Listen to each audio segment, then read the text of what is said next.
আসসালামু আলাইকুম। দাঁড়ান, ভিডিও শুরু করার আগে একটা কাজ করে নেই। এই যে ভদ্রলোক অন আছে, এটা ডুবাই দিই। পানি পড়িস না।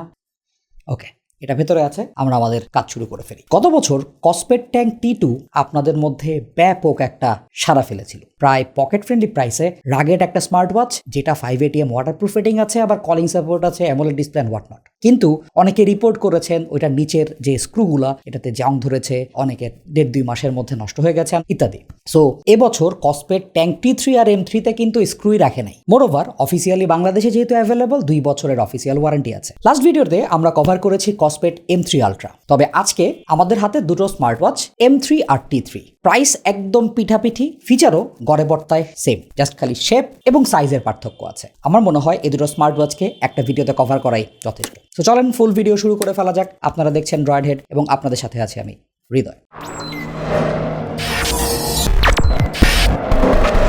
ধন্যবাদ গ্যাজেট এন্ড মিউজিককে আমাদের কাছে এই দুটো স্মার্ট ওয়াচ পাঠানোর জন্য। তাদের মোতালেব প্লাজা শোরুম, তাদের ফেসবুক পেজ এবং ওয়েবসাইট থেকে আপনি আরো অনেক গ্যাজেট, স্মার্ট ওয়াচ, অ্যাক্সেসরি সুলভ মূল্যে পারচেস করতে পারবেন। বিস্তারিত আমাদের ডেসক্রিপশন বক্সে দিয়ে দেবো। প্রথমে ডিভাইস দুটোর প্রাইস নিয়ে একটু কথা বলে ফেলি। ট্যাঙ্ক T3 প্রাইস 7,190 টাকা এবং M3 প্রাইস 6,990 টাকা, সাথে 2 বছর অফিসিয়াল ওয়ারেন্টি আছে। সো বক্সগুলো কিন্তু অবভিয়াসলি প্রিমিয়াম। বক্সের ভেতরে আমরা স্মার্ট ওয়াচ পেয়েছি, খুবই চমৎকার কোয়ালিটির লিকুইড সিলিকন স্ট্র্যাপ পেয়েছি, রিডিজাইনড ভালো একটা চার্জিং ডক পেয়েছি এবং স্ক্রিন প্রোটেক্টর আছে। ভিডিও শুরু করার আগে কিছু কথা ক্লিয়ার করে নেওয়া উচিত। প্রথমত, এই দুটো ডিভাইস আমি এবং আরিয়ান মিলায় প্রায় 1 মাস ইউজ করছি।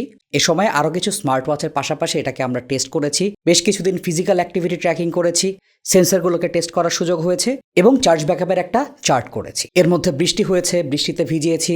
আমাদের ক্যাপাসিটিতে এই দুটো ডিভাইসকে সর্বোচ্চ টেস্ট করার চেষ্টা করেছি। অনেকেই গত বছরের কসপেট ট্যাঙ্ক T2 নিয়ে আপসেট। 2 মাস পরে ডিসপ্লে নষ্ট হয়ে গেছে, 6 মাস পরে জং ধরেছে, চার্জ নেয় না ইত্যাদি। যেহেতু এবছর 2 বছরের ওয়ারেন্টি আছে, এ ব্যাপারটা আমাদের ফেভারে আছে বলতে হবে। তবে আমরা চেষ্টা করব আমাদের পুরো রিভিউতে T2 থেকে এই দুটো ডিভাইস কতটুকু আপগ্রেড করা হয়েছে সে ব্যাপারটা বের করার। তবে আমরা প্রমিস করছি আমাদের স্টুডিওতে T3 এবং M3 আলট্রা দুটো ডিভাইস থাকবে। 6 মাস পরে আমরা এটার ফিডব্যাক দেওয়ার চেষ্টা করব। এই ভিডিওতে হেড টু হেড কিংবা প্রোডাক্ট ওয়াইজ আলোচনা না করে আমরা সিমিলারিটি, অল্প কিছু ডিসিমিলারিটি এবং আমার ইউজার এক্সপেরিয়েন্সটা শেয়ার করি। দেখতেই পাচ্ছেন T3টা রাউন্ড এবং M3 স্কোয়ার। দুটো ঘড়িরই ব্ল্যাক এবং সিলভার দুটো কালার অপশন রয়েছে। আমার হাতে ব্ল্যাক কালার। অ্যাজ ইউজাল কসপেটের রাগেড সিরিজে মিলিটারি স্ট্যান্ডার্ড H10H সার্টিফিকেশন আছে। দুটোরই বেজেল জিঙ্ক অ্যালয় দিয়ে তৈরি। বটমে স্টেনলেস স্টিলের প্লেট রয়েছে, বাটনগুলো অ্যালুমিনিয়ামের। তবে T3 বাটনের চারদিকে একটা অরেঞ্জ অ্যাকসেন্টেড কালার রয়েছে, এটা একটা সেপারেট লুক দেয়। M3 বডিতে সুন্দর গ্রুভ করা আছে।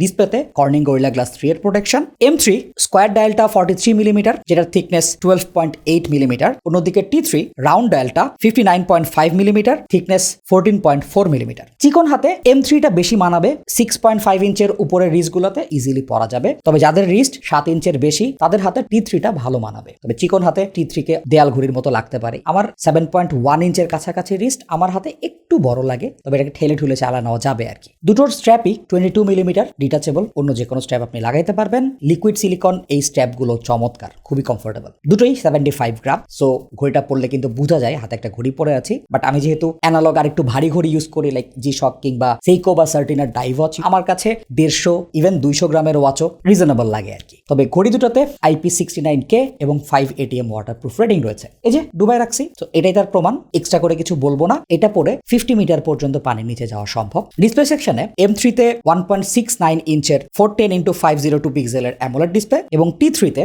1.43 ইঞ্চের 466x466 পিক্সেলের সেম অ্যামোলেড ডিসপ্লে। দুটোরই ব্রাইটনেস 1000 নিটস। অ্যামোলেড ডিসপ্লের যাবতীয় সব ভালো জিনিস এখানে আছে। আমার কাছে কোনোটাই মনে হয় না যে 60 হার্টজ পর্যন্ত পুশ করতে পেরেছে। তবে ডিসপ্লে দুটো সিমিলার লাগলেও আমার কাছে T3 এই রাউন্ড ওয়াচটার স্মুথনেস বেটার লেগেছে। কসপেটের ইউআই নিয়ে আমরা আলোচনা করেছিলাম M3 আলট্রার ভিডিওতে, যদি না দেখে থাকেন একটু দেখে ফেলবেন। বাট যে প্রাইসে এগুলো বিলং করে আমার মনে হয় ইউআইটা আর একটু পলিশ বা পশ হইতে পারতো। তাছাড়া অ্যানিমেশনেও আমার কাছে একটু ফ্রেমের ঘাটতি লেগেছে। আদারওয়াইজ মোটামুটি সব রকম কাস্টমাইজেশন করা যায়। এখানে প্রচুর ওয়াচ ফেস রয়েছে। ওয়াচে বিল্ট ইন দেখা যায় 11টা ওয়াচ ফেস সেভ করে রাখা যায়, প্লাস অ্যাপের ভেতর থেকে আমরা 300+ দুটোর জন্যই ওয়াচ ফেস পেয়ে যাব এবং চমৎকার ইলাস্ট্রেশনের ওয়াচ ফেসও এখানে আছে। রেস টু ওয়েক ফিচার একদম ব্যাং অন কাজ করে। আর এখানেও M3 আলট্রার মতো অলওয়েজ অন ডিসপ্লের ভ্যারাইটিগুলো আছে। ফলো ওয়াচ ফেসও ইউজ করা যায়, প্লাস অ্যাপ থেকে 20টা এওডির ফেস সিঙ্ক করে নেওয়া যায়। So this is good. M3 T3 dual core processor সহ এসেছে, ব্লুটুথ 5.3, iOS এবং অ্যান্ড্রয়েড বোথ প্ল্যাটফর্ম কভারেজ আছে। কসপেট ফিট অ্যাপ, সো এই অ্যাপের মধ্যে আমরা ওয়াচ ফেস, এওডির ফেসগুলো, তাছাড়া ওয়াচগুলোকে কন্ট্রোল করার যাবতীয় সব settings, 24/7 heart rate, always on display কতটুকু অন হয়ে থাকবে, এগুলো সবকিছুই আছে। ওয়াচ ফেস সিঙ্কিংটা ফাস্ট, এনিমেটেড ওয়াচ ফেসও আছে। সবকিছু মিলায় this is a complete thing. ঘড়িগুলো প্রপার আপগ্রেড পায়, দুটোতেই একটা করে ফার্মওয়্যার আপডেট পেয়েছি। আউট অফ দ্য বক্স এক্সপিরিয়েন্সের থেকে এখন একটু স্মুদার হয়েছে। হেলথ ট্র্যাকিং এ আমরা এখানে heart rate sensor, SpO2 sensor এবং ইমপ্রুভড পেডোমিটার পাচ্ছি। হার্ট রেট সেন্সরটা অ্যাকিউরেট কাজ করে, আমরা অক্সিমিটারের সাথে এটাকে টেস্ট করে দেখেছি, কিন্তু SpO2 সেন্সর মাঝে মাঝে 19-20 করে, সো এটাকে নোট করে রাখতে হবে। স্টেপ কাউন্টিং এ আমরা 98-99% অ্যাকিউরেসি দেখেছি। এখানে ব্লাড প্রেশার মনিটরিং আছে, বাট আমরা স্মার্ট ওয়াচের ব্লাড প্রেশারকে কোনোভাবে রিলাই করি না, দ্যাটস ওয়াই আমরা টেস্টটাকে এখানে ইনক্লুড করি নাই। তবে 130টার বেশি স্পোর্টস মোড এখানে রয়েছে, 6টা অটো ডিটেক্ট করা যাবে এরকম স্পোর্টস অ্যালগোরিদম রয়েছে, এবং আমরা বাংলাদেশিদের জন্য প্রপার বাংলা সাপোর্ট এখানে আছে। বিভিন্ন ঘড়িতে দেখা যায় কি বাংলা নোটিফিকেশন ভেঙে যায়, আকার একার এদিক ওদিকে সরে যায়, এটাতে প্রপার একটা বাংলা সাপোর্ট পেয়েছি। যুক্তবর্ণ একটু ফাঁকা দেখাইলেও ইটস গুড, ফন্টটা সুন্দর। তাছাড়া এটার ভাইব্রেশনটা আমার কাছে ফর দ্য প্রাইস ওকে লেগেছে। It could be a bit premium. Calling feature proper ছিল, স্পিকারের লাউডনেস বলেন, মাইক্রোফোনের কোয়ালিটি বলেন, it's on par with the quality smart watches. So এখান থেকে আমরা ইনডোর আউটডোরে ভালোই কলিং সাপোর্ট পেয়েছি। যারা বাইক টাইকে চলাচল করেন, এখান থেকে আপনি আপনার প্রয়োজনীয় কল সেরে নিতে পারবেন। এমন না যে ফোনের মতো সাপোর্ট দিবে, বাট আপনার কাজ চলে যাবে, একটু আমি বলতে পারি। ব্যাটারিতেই বেসিক্যালি এর মেইন পার্থক্যটা, M3-তে 480 মিলিঅ্যাম্পিয়ার এবং T3-তে 500 মিলিঅ্যাম্পিয়ার ব্যাটারি আছে। এমন না যে ইউজ কেসে এটা অনেক বড় ডিফারেন্স ক্রিয়েট করে, হয়তো like half day battery backup বেশি পাওয়া যেতে পারে T3-তে। দুটো ওয়াচের একটা আরিয়ান, একটা আমি ইউজ করেছি, আমাদের টেস্ট নাম্বারগুলো আশপাশেই ম্যাচ করেছে। হেভি ইউজে যদি এওডি অন রাখা হয় 2 দিন ব্যাটারি ব্যাকআপ পাওয়া সম্ভব। এওডি অফ রেখে যদি আমরা ডেইলি স্মার্ট অ্যাক্টিভিটিগুলো করি, সেক্ষেত্রে প্রায় 1 সপ্তাহের কাছাকাছি, লাইক 6 দিন। আর সবকিছু যদি বন্ধ করে রাখি, শুধু ঘড়ি হিসাবে ইউজ করি, তাহলে এগুলো থেকে আমরা 1 মাস প্লাস ব্যাটারি ব্যাকআপ পেতে পারি। সো ঘড়িগুলোর পজিটিভ দিক বলে মনে হয়েছে স্টার্ডি, ব্রাগেড বিল্ড এবং খুবই স্পোর্টি লুক। 75 গ্রাম ওজন হলেও দুটো ঘড়ি কিন্তু কমফোর্টেবল অন হ্যান্ড। ডিসপ্লেটা দেখতে সুন্দর, ব্রাইটনেসও চমৎকার, আর ওয়াটারপ্রুফ রেটিংটা যে কারোর জন্য একটা হেল্পফুল ফিচার, এটা নিয়ে কোনো সন্দেহ নাই। আর অফিসিয়াল ডিভাইস হিসেবে 2 বছরের ওয়ারেন্টি, এটাও অ্যাসুরেন্সের জায়গা। তবে কনস অবভিয়াসলি আছে, এটার ইউআই এর স্মুথনেস আর একটু বেটার হইতে পারতো। স্পেশালি M3 স্মুথনেসটা T3 থেকে কম, T3টা তাও একটু বেটার লেগেছে দুইটার মধ্যে। সো এই সেক্টরে কসপেট ইমপ্রুভ করতে পারে। T3টা কম্পারেটিভলি একটু বড়, সো চিকন হাতের জন্য খুব একটা সুইটেবল না। এই প্রাইসে দুটো ঘড়ি আসলে জিপিএস ডিজার্ভ করে, অ্যাটলিস্ট আমরা কিন্তু জিপিএস ডিজার্ভ করি। সেক্ষেত্রে আমাদের আলট্রাতে যেতে হবে, যেখানে আর 1000 টাকা বেশি খরচ করতে হবে। আর ফর দ্য প্রাইস আমার মনে হয় বক্সের ভেতরে দুটো স্ট্র্যাপ দরকার ছিল, আর অটো ব্রাইটনেস এরকম একটা প্রিমিয়াম স্মার্ট ওয়াচে থাকতে পারতো। রিগার্ডলেস 7000 টাকায় 2 বছরের ওয়ারেন্টি সহ রাগেড স্মার্ট ওয়াচ মার্কেটে নাই। 1 বছরের ওয়ারেন্টি আপনি পাবেন। আমার মনে হয় এই দুটো ডিভাইস T2 এবং M2-র সাকসেসর। ইমপ্রুভমেন্ট আছে, কসপেটেরও আরো কিছু জায়গায় ইমপ্রুভ করার সুযোগ আছে। তবে এই ঘড়িগুলো কিন্তু অফিসিয়াল অ্যাটায়ারের সাথে অত ভালো লাগবে না। সেক্ষেত্রে হয়তো ফর্মাল লুকের কোনো স্মার্ট ওয়াচের দিকে আমি যাইতে বলবো। এই ডিভাইসটাকে বের করা দরকার। এই বোতলের মধ্যে ঢুকানো থেকে এখন পর্যন্ত মোটামুটি 17 মিনিটের একটা টাইম স্প্যান গেছে। চলেন দেখি 17 মিনিটে এটা পানিতে কতটুকু কাবু হইল।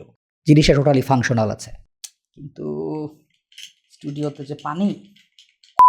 আশা করছি আমাদের এই ভিডিওটা এই দুটো স্মার্ট ওয়াচের ইউজার এক্সপিরিয়েন্স সম্পর্কে আপনাকে জানাতে সক্ষম হবে। আপনার কোনো কোয়েশ্চেন থেকে থাকলে আমাদেরকে কমেন্ট সেকশনে জানাতে পারেন। আমাদের ফেসবুক গ্রুপ এবং ফেসবুক পেজে জয়েন করতে পারেন। দেখা হবে নতুন কোনো ভিডিওতে। সে পর্যন্ত ভালো থাকুন, সুস্থ থাকুন। আসসালামু আলাইকুম।